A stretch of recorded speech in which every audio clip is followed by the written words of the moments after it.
Hello, everybody. Hi, everyone. Welcome to Patent's AAC Talk Spring 2019 online web conference. You've joined us this afternoon for a session called Putting Aided Language into Practice, which will begin in just a few moments. Before we begin, I'd like once again to remind those of you who are in attendance live or in listen-only mode, but you do have access to Q&A and chat features in your Zoom screen in case you'd like to make a comment or ask a question. We'll be monitoring the questions throughout the session. Our presenters are planning a pause for questions somewhere about in the middle, and we will do our best to share questions as the time allows. So we will be monitoring those screens. This session is being recorded, and we intend to post it on our website shortly, as soon as it's ready. It needs to be, will need to be captioned before that, so it's not, these sessions aren't going to go up instantly. At the end of the live session, as you probably know, a code for continuing education will be provided. So when we provide that code, we'll also provide it in the chat window. I say that because we have had a number of questions of people missing that code. It's not going to appear on the PowerPoint screen in front of you, but we'll say it a couple times and it will be in the chat window. And more information about the conference and about continuing education can be found on the conference page on the Patent website.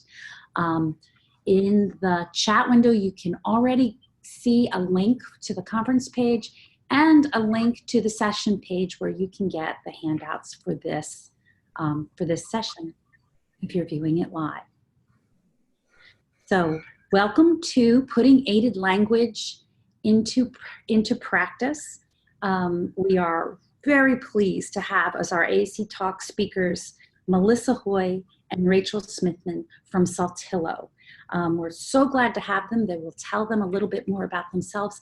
Now I'm going to turn things over to Melissa. Awesome, thank you, and thanks for having us today. Rachel and I are pretty excited to talk with you about some of the strategies we'll go over in the next hour, but just a little bit more about us. Rachel and I are both assistive technology consultants for Saltillo, and we represent different parts of Pennsylvania. You can see from our map here that Rachel represents Philadelphia, as well as all of the area up to Route 30, and of course I cover the rest of the state. Between the two of us, we have a lot of experience, both in assistive technology and AAC, and we look forward to talking with you about some of the implementation techniques today. So in the next hour, we are going to talk about aided language input, what it is and how we use it. We are going to talk about communication partners, specifically what our roles and responsibilities are. Then we're going to put it into practice while we talk about shared reading as one way to get started using these strategies. And at the very end, we'll get a chance to all practice it together. And with that, I'm going to let Rachel take over, and she's going to explain more about what aided language input is and how we use it. Hi, everyone. This is Rachel. I am going to be doing the initial part of this presentation, and then Melissa is going to take over from there. So why are we here? We are here because one of the most effective strategies to teach someone how to use AAC is to provide aided language input on his or her method of AAC. The research has supported that, and so the technique we're going to be discussing is aided language input. This is a research-based strategy. The definition of aided language input is in which communication partners highlight symbols on the AAC system as they interact verbally with the person using AAC. The goal is to teach language and to familiarize the individual using AAC with the symbols and put them in context with language. This definition was provided by Goossens, Crane, and Elder. Throughout the presentation, I may use other terms for aided language input, such as aided language stimulation, modeling, augmented language, or partner augmented input. These are all terms for the same things, not to be confused with facilitated communication.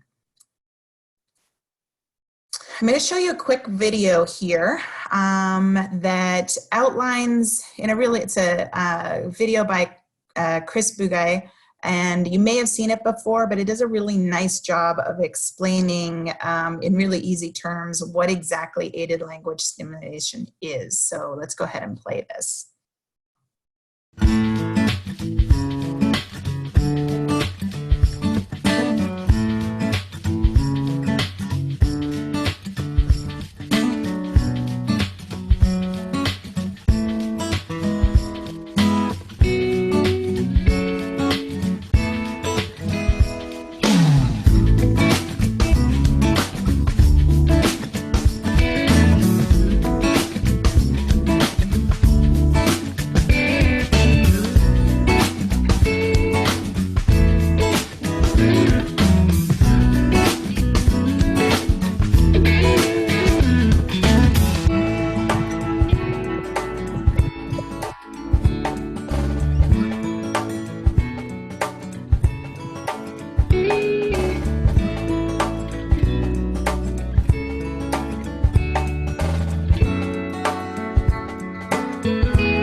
Great. So that's sort of an introduction to what actually the concept of aided language stimulation is. So turning to standard usual language development, typically language in equals language out. So young children, 12 to 24 months, benefit from exposure to lots of words. So in the first year of life, we are speaking to children, repeating things without expecting that they're going to initially repeat what we're saying, but we are naturally, without even thinking about it, modeling to verbal children, and eventually that language comes out.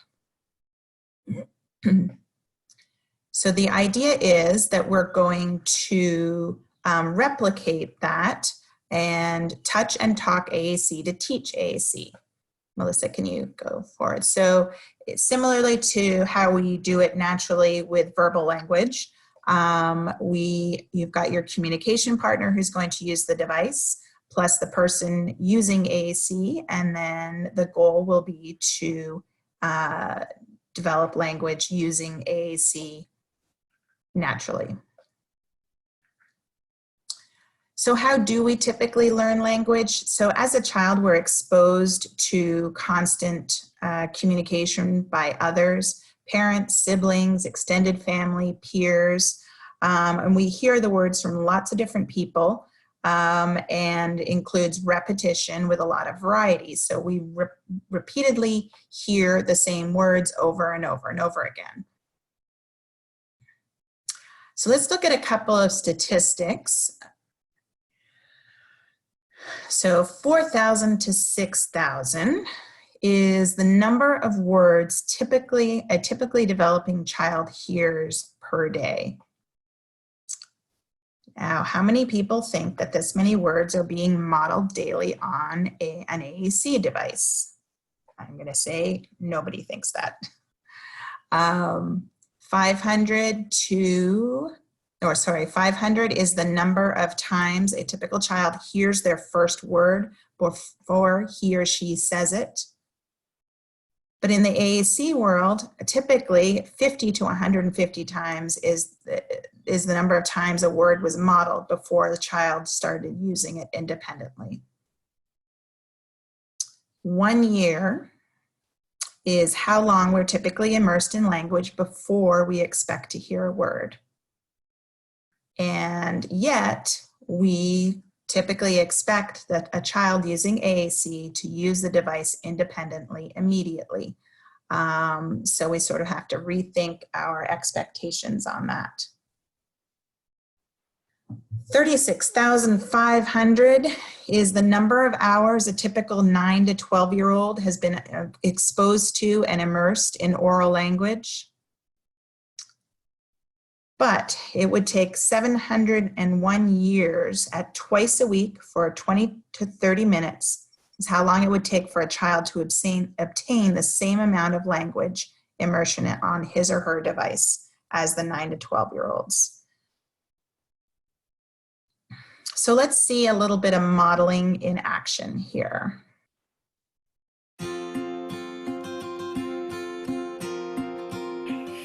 All right, thank you. You told me it was okay if I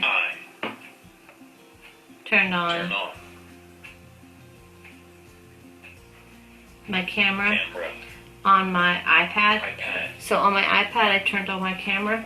I turn on camera, iPad. Okay? Is that okay with you? Yes. Thank you. Thank you. I appreciate it. Kendall, you told me, you said you were tired today, huh? I'm tired. I wonder why. I have a question. Why are you feeling tired? I'm tired. Why are you tired?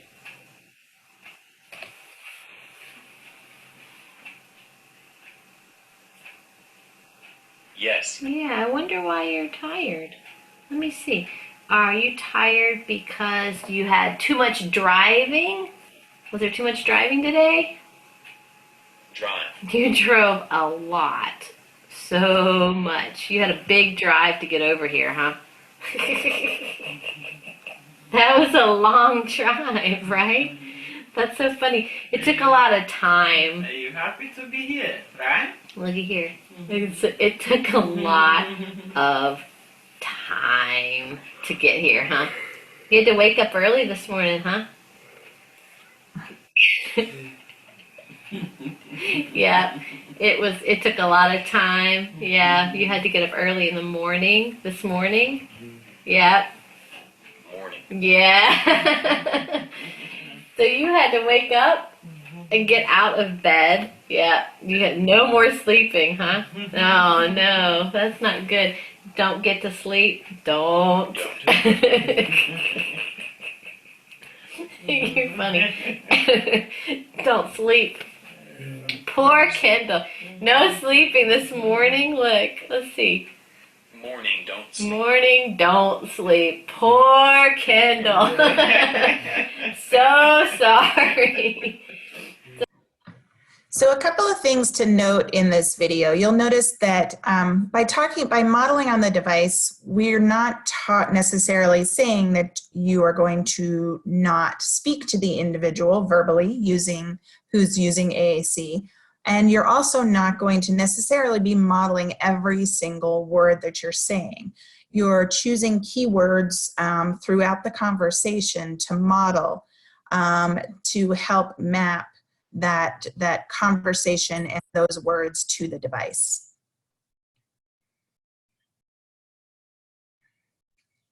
So why would we want to use aided language input? In addition to aided language supporting development of language skills and familiarizing individuals with the device and the symbols and where they are and how to communicate and what the purpose of the device is, it also helps us choose our words better. It helps us as communication partners slow down when we're communicating with an individual using AAC. It enforces what the device is for as well. Reinforces, sorry. So let's talk a little bit about communication partners. So a statistic by Johnson, Engelbrecht, Jones, and Ray is that 8 of the 10 most frequently reported reasons for device abandonment were related to partner training and support issues. The role of communication partners really is crucial for achieving positive outcomes. I've been in this field for a number of years, and when I initially got into the field and did trainings, I would focus on the mechanics of the device, how to do the programming, how to do, and that would be, you know, the majority of what our trainings were comprised of.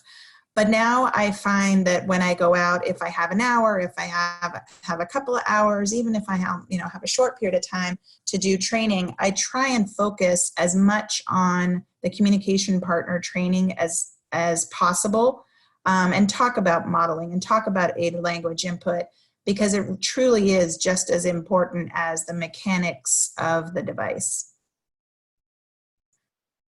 So who should do the modeling? Pretty much anyone.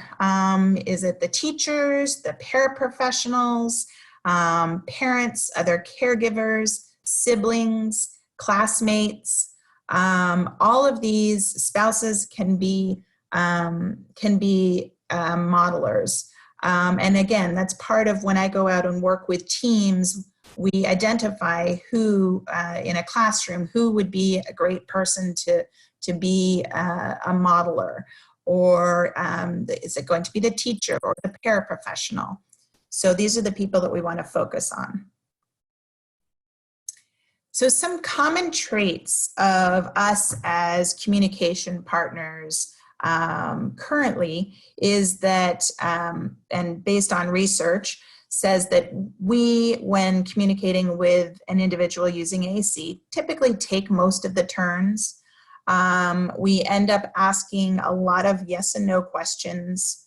We frequently interrupt as someone is generating a message on a device.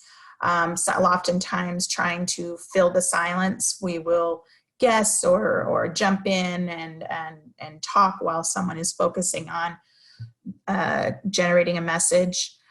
We often focus on the technology versus the person, versus looking at them in the eyes and really communicating with them and looking at their needs. And then a lot of times, because of these things, we're providing limited opportunities for communication. Some common traits of individuals who use AAC. Often there's passive or limited initiation. They often know much more than they can say. They are responding only in obligatory context. So they're asked a question and then they answer only when required to, versus naturally. They are communicating for a limited number of reasons. So instead of commenting and all of the different functions of language, they are just requesting. And that might be the only things that they've been taught. And they use restricted grammar. So what we end up with is an imbalance between the traits of the communication partner and the traits of the individual using AAC. So, well, you've got your communication partners taking the majority of the communication turns, providing limited opportunities, and then you end up with the passive communicators and limited initiation. So if we want to change the common traits of people who use AAC, we first need to change their communication partners. And this is where my number one piece of advice to individuals working or to communication partners is to use it yourself, use it some more, and keep at it. Practice, practice, practice using these strategies really, really are important. So instead of taking most of the turns, we're going to look at wait and look expectantly. Instead of asking mostly yes, no questions, we're going to ask open-ended questions. Instead of interrupting, wait and provide active feedback. Again, wait, and sometimes it can be very difficult to do, but if you have to sit on your hands or bite your tongue, then try and get yourself to wait. We're going to focus on the person and provide lots of opportunities for communication by modeling. So as far as waiting and look expectantly, we have an example here of that in practice.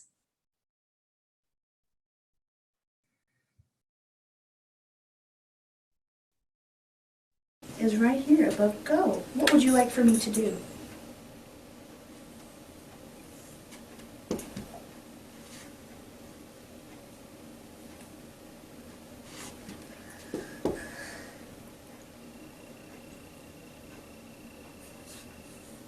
Go. Okay. So as you can see, Kendall independently said go, and she was given the time to do that. So even though it didn't come immediately after it was requested or it was prompted, she was given plenty of time and silence to do that. As far as asking open-ended questions, some examples would be, instead of saying, do you want to blow bubbles? We could say, Bubbles, what should we do? And then some examples of that would be, open please, help me, let's play, blow bubble. And these are the things that you would want to model on the device. So you have an open conversation. Do you like it? So instead of saying just, do you like it? You would say, what do you think about it?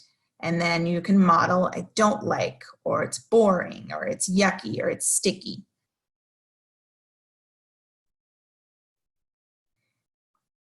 Do you want to be finished? Or you could say, what do you want to do? And then model, do more, again, do something different.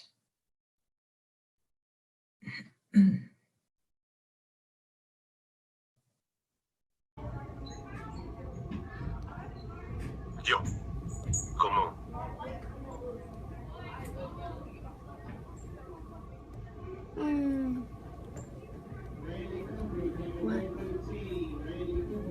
¿Qué comes?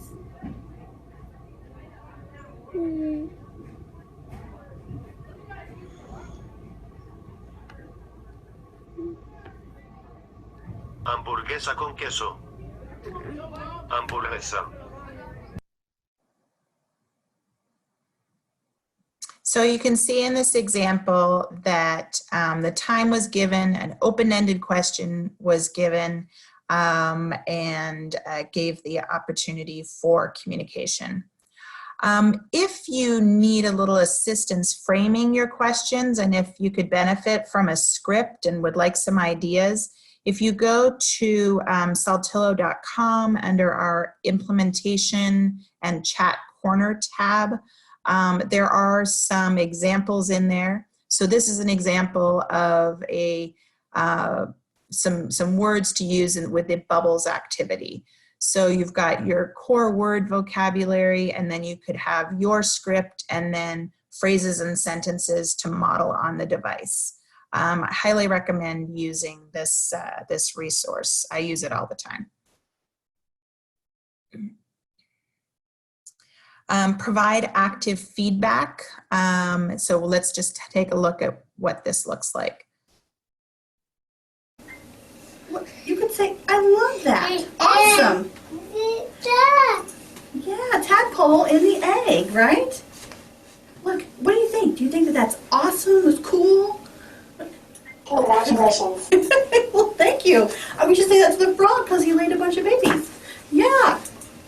Go. Oh, okay. Okay, gotcha. So just that what she was doing there was responding to anything that that Kendall had typed or accessed on the device. So even if it's not necessarily what's expected, you definitely want to respond to that. So if a child is pressing elephant, elephant, elephant, elephant over and over again on their button, maybe you respond with, I know what, I don't see an elephant in the room. Do you see an elephant? Do you like elephants? So if you respond to what they do select in an active way, it gives that item meaning instead of just ignoring something that's maybe not be in context. And focus on the person. What does this person like? What grosses her out? What does she like to do for fun? What makes her laugh? What makes her mad? So really focusing on her versus just the device. And if you do all of the above, then you are going to naturally be providing opportunities and you're going to be modeling.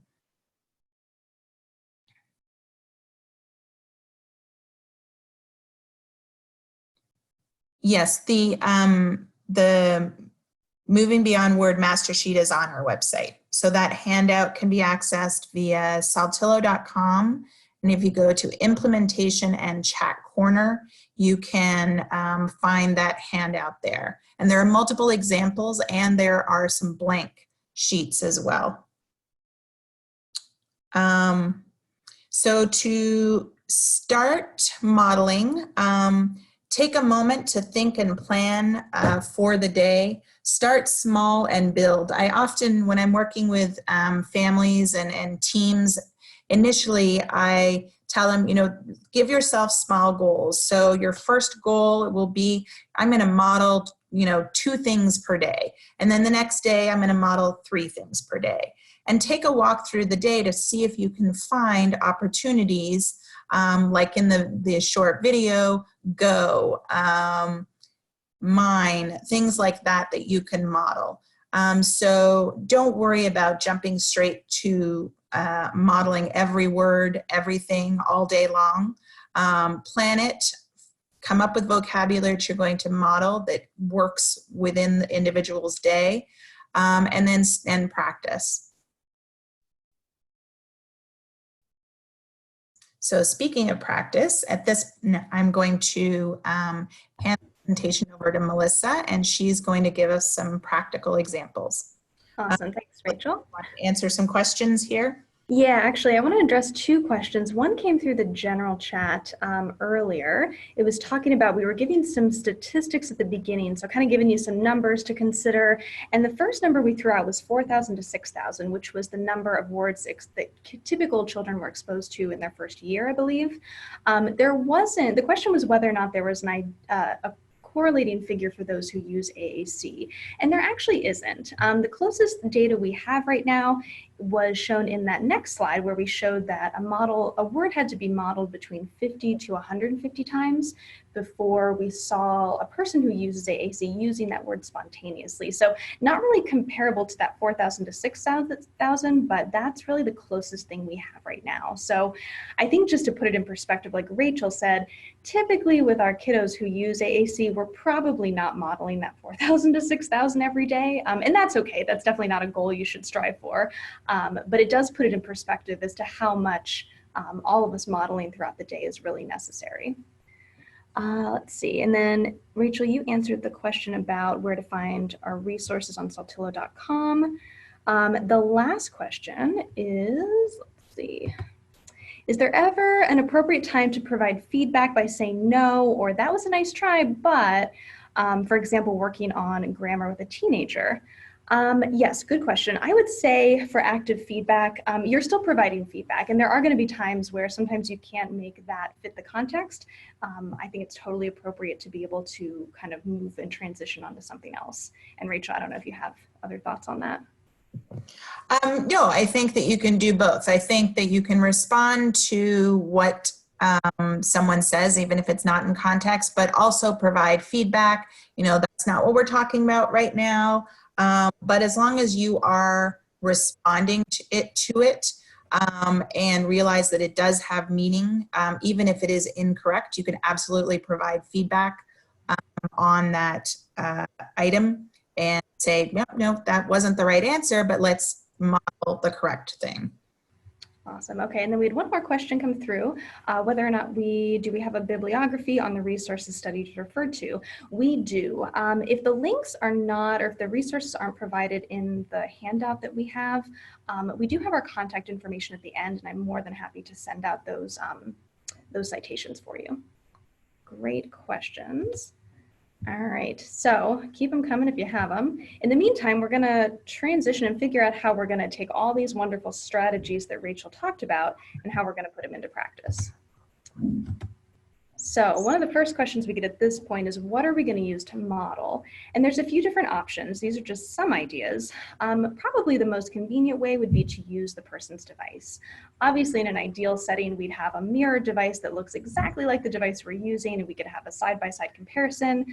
But sometimes that's not always going to happen. So in those cases, you could use the person's same device, and you can be modeling together. Another option you could use would be a companion app. So in the case for Saltillo products, you may have a dedicated device for the person using AAC, but then maybe you have the app version of that on an iPad that gives you that same idea for like a paralleled device. Another option would be a low-tech version. So in this image, we have a binder full of a dynamic display system, but it's all paper-based. So this is really nice that you can assemble through, just have it on the shelf and just pull it out when you're ready to model. And you're still going to have access to a lot of vocabulary that is most likely going to mirror the system that your person is using. And then the final example we have here is computer emulation software. And this would be software that you could download that mirrors that vocab file. In this image display for Saltillo, this is an example of our chat editor program, which is free to download and use. All right, so the next question is, when do we do the modeling? When do we do this? And Rachel talked about this earlier, that we do want to start small and kind of build these opportunities through the day. And one way to do that is that we don't really have to reinvent the wheel. We don't have to think about new routines or new activities throughout the day, because most likely our individuals are doing so much already. So whether it's at school or whether it's at home, everybody has their daily routines. So we want to start to think about what they're already doing and start to embed these communication opportunities within that. And one way we can start is through shared reading. And shared reading is an excellent place to start. It's been heavily researched to really go well with modeling, and a really great starting point if you're new to modeling, or if you're training your teams and families to get comfortable with this routine of modeling.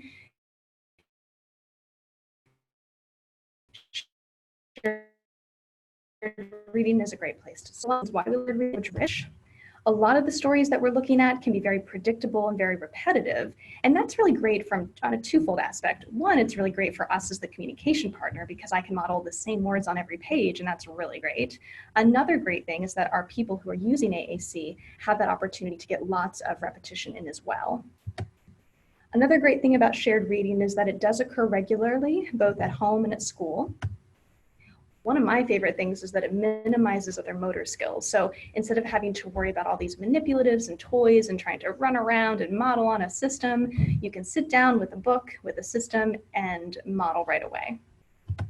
And of course, it's fun. Stories take us to a new adventure no matter where we go, and everything can always be different. Now, we do want to take a step back real quick, and just kind of as a reminder that when we are doing storybook reading, we do want to think about it as being engaging and fun. We really don't want to turn our storybooks into a question and answer session, into an evaluation. It's really about that interaction and that learning. So when we're thinking about choosing our books, we want to kind of look at three different things. Most importantly, we want to try to choose stories that are within the child's interest. So whether that's water animals or whatever it is, being able to fit that to the person we're working with. Like I mentioned before, we may want to find stories that have a lot of repetition. So again, this is great for us as the communication partner because we can practice modeling a few single words or a few phrases, but it's also really great for a person using a device where they can get that constant repetition. If we think back to some of those numbers that Rachel shared earlier, thinking about that 50 to 150, and that was how many times we had to model a single word before that same person using a system started to use it independently. So this is a great way to use storybook reading and get those repetitions in. The third thing we want to think about is books with limited text. So a lot of our storybooks are going to have this, a lot of picture books, but just kind of keeping that in mind to kind of help reduce the demands, especially for us as the communication partner. Now, these are some examples. These are listed in your handout as far as free resources that you can go to basically check off all these things. So things that might be motivating for our kids, but then also have a lot of repetition and have that limited text. So Tar Heel Reader's a really good one where you can find PowerPoint books, but all of these are really good resources. And again, these are listed in your handout. Okay, so this video example is going to bring everything together now. You are going to see our communication partner reading a story to our person using AAC, and she's going to do a great job of not only modeling, but I really want you to think about some of the other strategies and be able to pick some of those out, some of the other strategies that Rachel talked about earlier. So we're going to play this out and see how she does. Do you hear? I hear a lion roaring in my ear. Lion, lion, what do you hear? I hear a hippopotamus snorting in my ear. Hippopotamus, hippopotamus, what do you hear? I hear a flamingo fluting in my ear. Flamingo, flamingo, what do you hear? I hear a zebra. I'm going to pause it real quick because I'm not sure if anybody caught that with those little fingers, but she was doing a great job modeling just one single word with the word you. But then after a while, she started to decrease some of her cues and allowed him to start using the device as well. And he just piped right in there and said you. Here. Zebra, zebra, what do you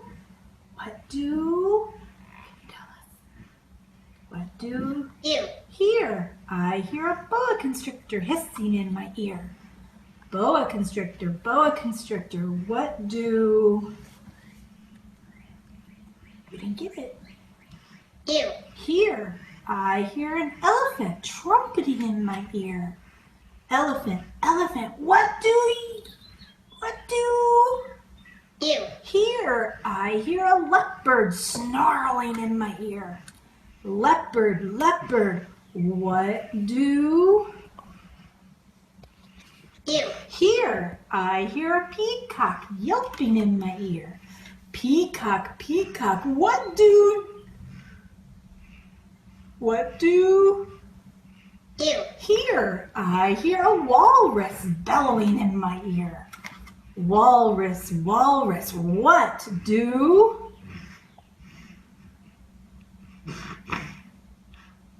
you hear? I hear a zookeeper whistling in my ear. Zookeeper, zookeeper, what do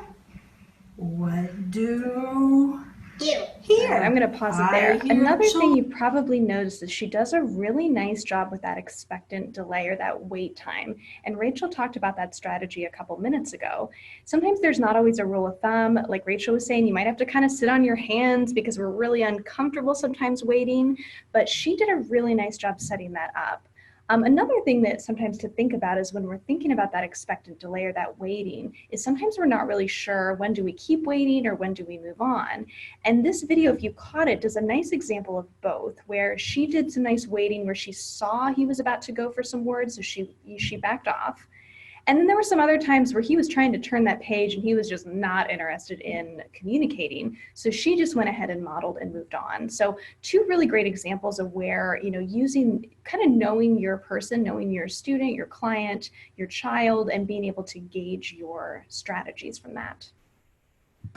Okay, so here's where it's going to get interesting. We are going to take all the strategies that we talked about, specifically with modeling though, and we are going to put it into practice. Now, I'm going to actually split my screen here where you're going to see my board on the right-hand side, and we are going to play a video on the left-hand side. Now, if you got a chance to download the handouts, great. If you haven't, I would encourage you to do it now, because one of those handouts is a board. There's going to be 2 low-tech boards included. The first one we're going to look at is our early books page from our Word Power 60 basic file.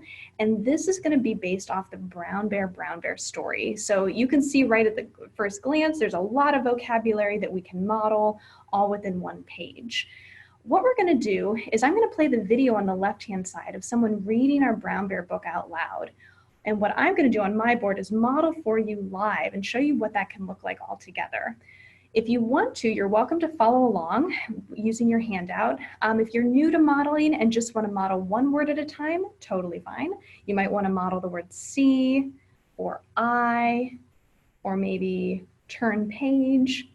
And if you're a little bit more comfortable with modeling, you may want to model a different word per page. So maybe the colors, maybe the animals, maybe different words throughout. And if you're really brave, I would encourage you to go up to maybe 2 words at a time. So you might model phrases like I see, or maybe do you, or do you see? You could even get really brave if you want to start to model different things like red bird and things like that. But again, do what feels comfortable to you. We're going to take a lot of the guesswork out of it because we don't have to read the story, but I would encourage you to follow along.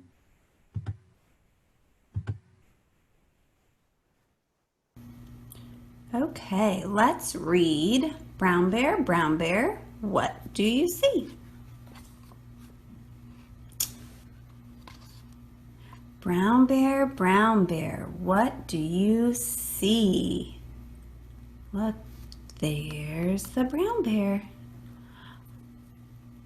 I see a red bird looking at me. Where is that red bird? I wonder, we probably need to turn the page. Ah, there he is. Red bird, what do you see? I see a yellow duck looking at me. Where is that yellow duck? Let's turn the page to find out. Oh, there he is. Okay, let's read. Yellow duck, what do you see? I see a blue horse looking at me. Where's that blue horse? We need to turn the page. There he is. I see him. Okay, let's read. Blue horse, what do you see? He says, I see a green frog looking at me. Where's that green frog? Turn the page. All right, before we get to our green frog, we're going to pause there real quick. We go back out to our main screen.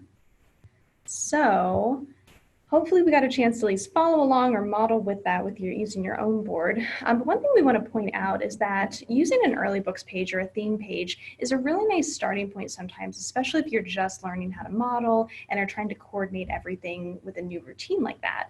But one big takeaway that we want you guys to know is that you don't necessarily have to stay with those theme-based pages. In fact, what we hope you do is move to something that's going to be more of a core-based or more gives you more novel language. So what we want to try to do is think about how we can communicate throughout different settings, not just storybook reading, and what kind of vocabulary file and what kind of system can set us up for that. Just based on this slide, you can see that there's a lot of words that I can model across any storybook. It doesn't necessarily have to be Brown Bear or even the Polar Bear story, but just these words on the page like where or read or look, I can model across any sort of storybook. But we could take it a step further, and if we look at our core vocabulary file, this screenshot here is in 88 locations. This is another part of our word power family. You can see just at first glance, there's a lot more vocabulary to look at, but a lot of it's going to give us more flexibility in what we can say. So now, not only can I model words during my storybook activity, but I can also model language all throughout the day. So if we look at this and think about maybe picking out some of the words, this highlighting can show you some of the words that, again, I can model during my story, but then I can also model throughout the day. I can model it when I go home, I can model it in the community. That's really our goal here. So again, it's great if you're starting out, if you want to start with a theme-based page, but think about transitioning to something that may look a little overwhelming at first, but in the long run, it's going to be a lot easier to communicate throughout the day. So that being said, we're going to go back to the same activity, and I'm going to split my screen again. Kind of center my board. So this time I'm going to use, and I encourage you guys to use our 88 core word tell me board. Again, this goes along with our word power family, and this is going to give us a little bit more opportunity to model different words. And the great thing is I can model them all throughout the day. So I'm going to pick back up, I believe we left off with the green frog. And again, if you're new to modeling, you may just want to pick one word to model. So let me actually fix this a little bit. Maybe you just want to model the word see, or you can model the word where. If you're feeling brave and want to go into 2-word phrases, you can maybe do I see, or what do. Or maybe if you want to be generic, we could say something like turn it for turn the page. Here we go. Let me get to our green frog here. There he is. Let's read and see what he sees. Green frog, what do you see? He says, I see a purple cat looking at me. Where's that purple cat? Let's turn the page and find him. Oh, there he is. A purple cat? That is silly. I have not seen a purple cat before. Let's read the words. Purple cat, what do you see? I see a white dog looking at me. Where is that white dog? We have to turn the page. There he is. I see the white dog too. Let's read. It says, white dog, what do you see? And the white dog says, I see a black sheep looking at me. Let's turn the page and find that black sheep. Oh, there he is. Black sheep, what do you see? Let's read what the black sheep sees down here. I see a goldfish looking at me. A goldfish? That's a silly thing for a sheep to see. Let's turn the page and see if it really is a goldfish. Oh, sure enough, there he is. All right, let's read and see what he knows or what he sees. Goldfish, what do you see? I wonder. He says, I see a teacher looking at me. A teacher? That's silly. Let's turn the page and find the teacher. There she is. Let's read. It says, teacher, what do you see? And the teacher says, I see children looking at me. Oh my goodness, I wonder how many children. Where are those kids? We have to turn the page to find out. Look! Oh, I see children too. Let's read. There's a few more words up here. Children, what do you see? It doesn't tell us. So unless you know, we're going to have to turn the page to find out. Let's turn the page. Oh, they're stuck. There we go. Whoa! Look at all of those animals. They say, we see a brown bear, a red bird, a yellow duck, a blue horse, a green frog, a purple cat, a white dog, a black sheep, a goldfish, and one more, a teacher looking at us. That's what we see. Oh my goodness, that was a lot of animals. All right, very good. So again, hopefully you got a chance. If you didn't get a chance to do it hands-on, hopefully you got a chance to follow along with that. One thing just to summarize this, we do want to make sure that we practice this. So it's like any new routine. We want to make sure that we're starting small and building off of that, but practicing this is definitely worth trying, especially once you get out of storybook reading and start to have more manipulative things and trying to coordinate everything. Because modeling looks really easy in practice, but when you really get into it, it takes a lot of energy to do this. Another thing to think about, and you saw this in our examples, being able to start small. Maybe pick 1 or 2 target words and just start with that, and that's totally okay. You really want to just get comfortable with the idea of modeling, get comfortable with your system, and go from there. Now, if you are thinking about storybook reading and you picked a book maybe that has a lot of text, you may want to think about simplifying the words within that. You definitely want to follow your child's lead. And this is true of any activity that you're with, whether it's storybook reading or something else. If it's motivating to them, learning is more likely to occur. And as Rachel mentioned before, we do want to make sure that we give that wait time. So whether, again, it's a storybook activity or another activity, making sure you build in that wait time. Okay, so some other tips and tools, and then we'll get to our questions here because I see a few are coming in. You probably noticed in the storybook example we had that they had some symbol placements and pictures of screenshots of that. This is something you can create on your own, so more of as a visual cue to us as the communication partner. If you want to put in those pictures, you can. Keep in mind, this is for a learning aspect for language, not as a literacy tool. And you can create these for free with our chat editor program. Another reminder, if you don't want to print out the symbols, is just a sticky note over a word, just to remind you as the communication partner that that's the word you want to model. Some other ideas to think about modeling is to create an aided language learning environment. So this could involve printing poster-sized communication boards. And you can see these are two really nice examples. On the right-hand side, we have our full board that includes everything. And then on the left-hand side, we have more of a hide show mode where not every vocabulary word is exposed. And if you have really good eyes, you can see up in the top, we have a little fly swatter, which is actually what you can use to slap and model at the same time. And you can see the link here on the slide. I believe this might also be in the handout, but if you want to print this resource for free, it's on our website, saltillo.com.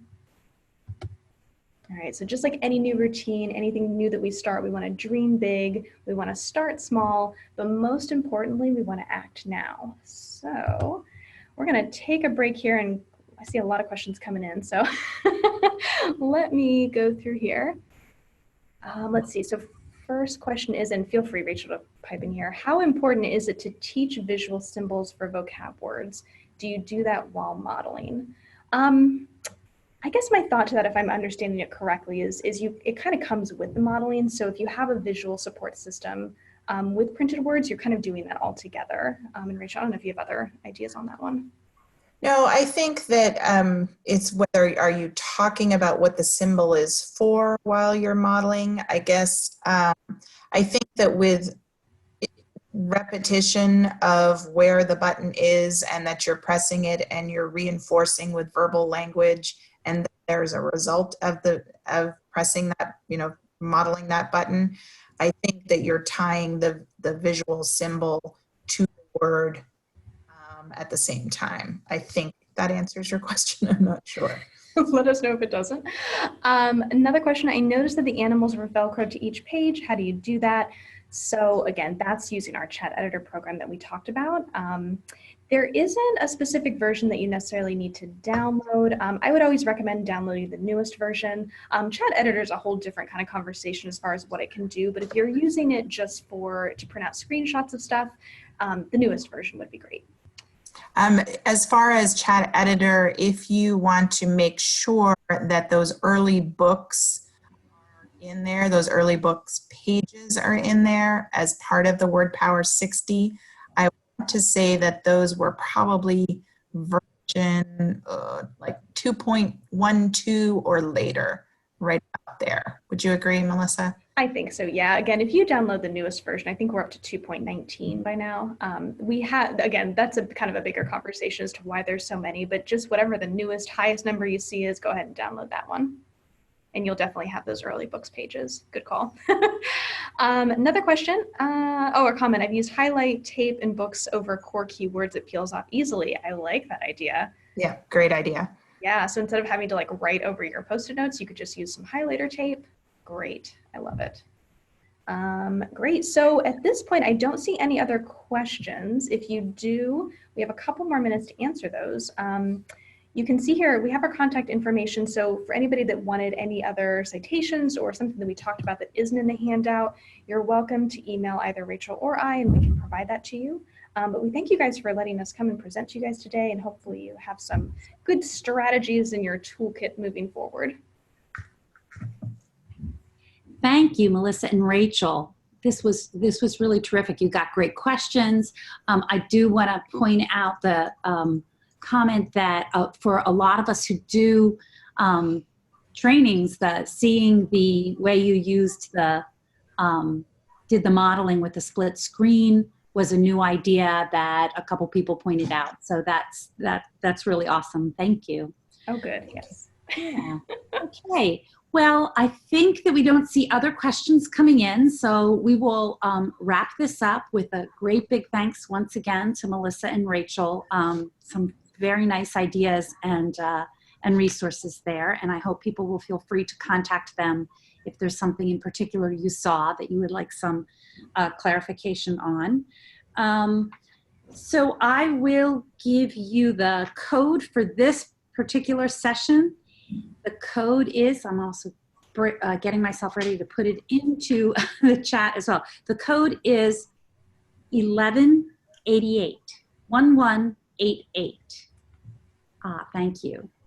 Someone got it up there already, which I really appreciate. 1188 is the code. For those of you who are thinking, oh, where do I put this? A reminder that our session verification survey will be posted to the web conference web page, and you have the link to that. You may want to copy that before the chat window closes. It's going to be posted by about 3 o'clock today. And for those of you who are going to be busy and not get to that, we need you to finish. Make sure you complete the survey by Friday at 4 o'clock in order to get the your continuing ed, your Act 48 hours, or if you want to, if you're going, also that applies if you want to download a certificate of attendance for yourself. Okay, well, thank you once again, and that's going to end this afternoon's session. Bye, Rachel and Melissa. Bye, thank you very much. Yeah, bye. Thank you, everyone.